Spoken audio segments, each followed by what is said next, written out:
लोकतांत्रिक व्यवस्था में सारी शक्ति किसी एक अंग तक सीमित नहीं होता। यह सरकार के विभिन्न अंगों, विधायिका, कार्यपालिका और न्यायपालिका के बीच बटी होती हैं। यानी कि विधायिका के पास कानून बनाने की शक्ति होती है और कार्यपालिका के पास कानून लागू करने की शक्ति होती है।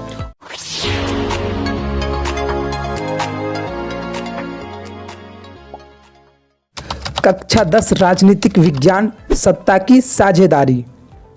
सबसे पहले हम इस अध्याय का अर्थ समझ लेते हैं।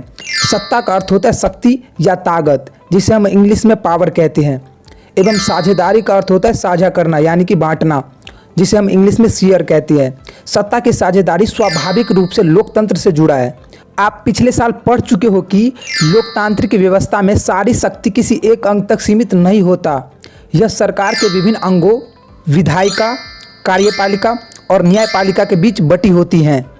यानी कि विधायिका के पास कानून बनाने की शक्ति होती है और कार्यपालिका के पास कानून लागू करने की शक्ति होती है और न्यायपालिका के पास यदि कोई कानून तोड़ता है तो उसे सजा देने की शक्ति होती है।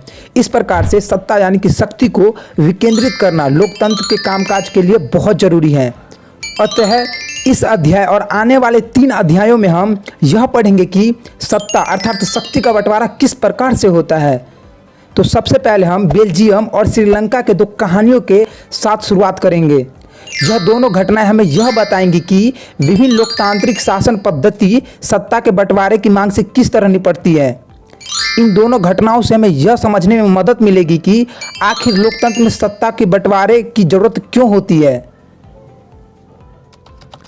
इस अध्याय के कुल 5 टॉपिक है, अतः यह अध्याय 3 भागों में विभाजित होगा।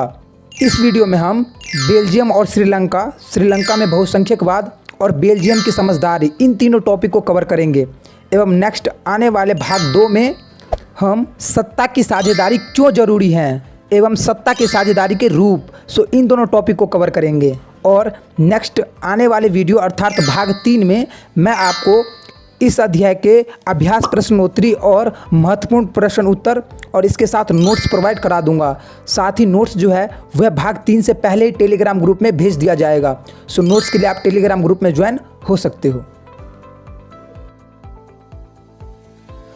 सबसे पहला टॉपिक है हमारा बेल्जियम और श्रीलंका। तो चलिए सबसे पहले हम बेल्जियम के बारे में पढ़ते हैं। बेल्जियम यूरोप का एक छोटा सा देश है। इसकी राजधानी ब्रुसेल्स है। यह क्षेत्रफल में हमारे हरियाणा राज्य से भी छोटा है। इसकी सीमाएं फ्रांस, नीदरलैंड, जर्मनी और लक्समबर्ग से लगती हैं। इसकी आबादी 1 करोड़ से थोड़ी है, यानी हरियाणा की आबादी से करीब आधी। इस छोटे से देश में समाज की जातीय बुनावट बहुत ही जटिल है। जातियों को अंग्रेजी में एथनिक कहते हैं। सबसे पहले देख लेते हैं जातीय का क्या अर्थ होता है। जातीय ऐसा सामाजिक विभाजन है जिसमें हर समूह अपनी संस्कृति को अलग अलग मानता है, यानी यह साझी संस्कृति पर आधारित सामाजिक विभाजन है। नेक्स्ट देख लेते हैं हम बेल्जियम में भाषाई वितरण। बेल्जियम की कुल आबादी का 59% हिस्सा फ्लेमिश इलाके में रहता है और यह डच बोलता है। शेष 40% लोग वेलोनिया क्षेत्र में रहते हैं और वे फ्रेंच बोलते हैं। शेष 1% लोग जर्मनी बोलते हैं।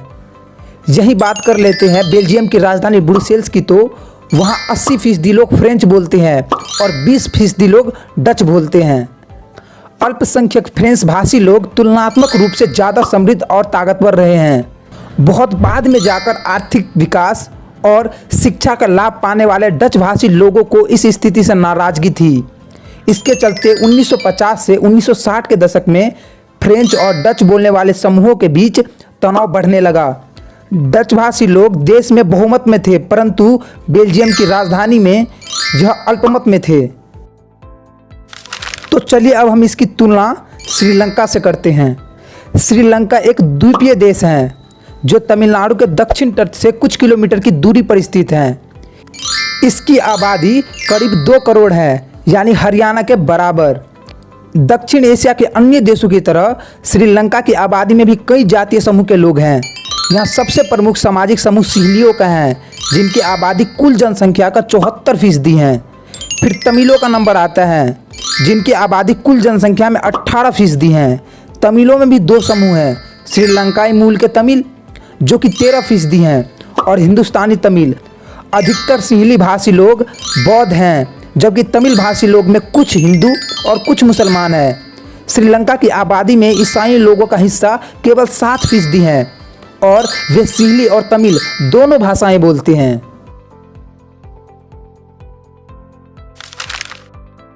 श्रीलंका में बहुसंख्यकवाद।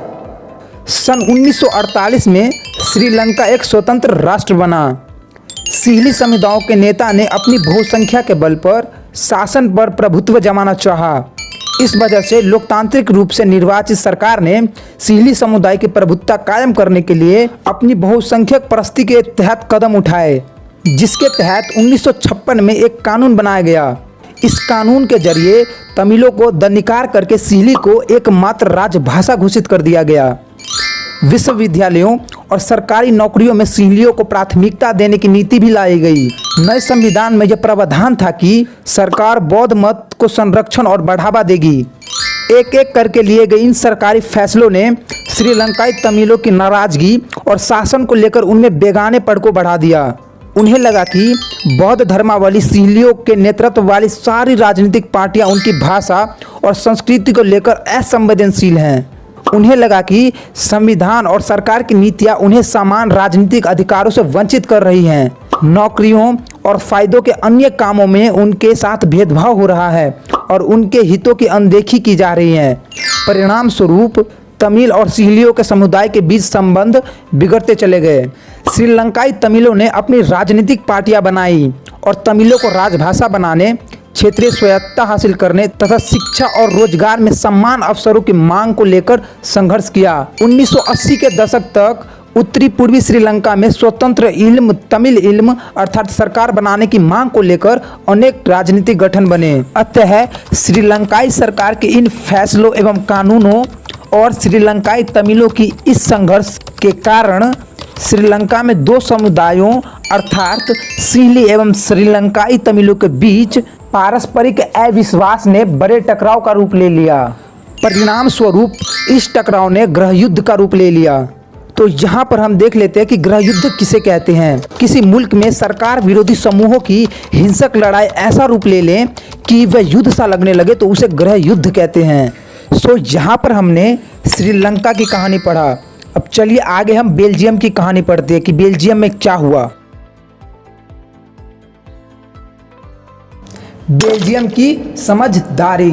हमने देखा कि श्रीलंका में गलत निर्णय, फैसलों एवं कानूनों के कारण वहां पर गृहयुद्ध की स्थिति पैदा हो गई थी। यहीं पर हम दूसरी ओर बेल्जियम की बात करते हैं तो बेल्जियम के नेताओं ने श्रीलंका से अलग रास्ता अपनाने का फैसला लिया।